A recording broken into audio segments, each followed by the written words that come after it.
Kapag walang oven, pwede nang lutuin sa kawali ang ating paboritong moist chocolate cake. Tara, simulan na natin. So, 3 cups of all-purpose flour, baking powder, baking soda, and fine salt. Isif lang natin. Pagkatapos, maglagay na tayo ng 1 cup cocoa powder and 1 cup white sugar. Paghaluin natin ito. 1 can 370 grams condensed milk, 3/4 cup oil, at sa katuan 1/4 cups of water. 1 tablespoon white vinegar, ito ang sekreto para mas maging moist ang chocolate cake natin. 1 and 1/2 teaspoon of vanilla.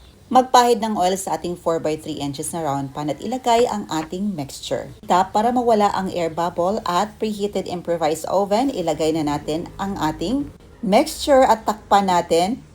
Maglagay ng apoy sa ibabaw para even ang pagkaluto. Bake for 30 minutes over low flame. Para sakto talaga at perfect ang pagkaluto. And after 30 minutes, ito na.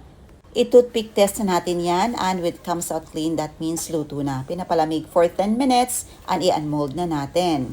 Super moist talaga ang cake natin at napakasarap. Perfect itong pang negosyo. At pinost lang natin ito ng chocolate fudge frosting. Ito na po ang ating napakasarap na moist chocolate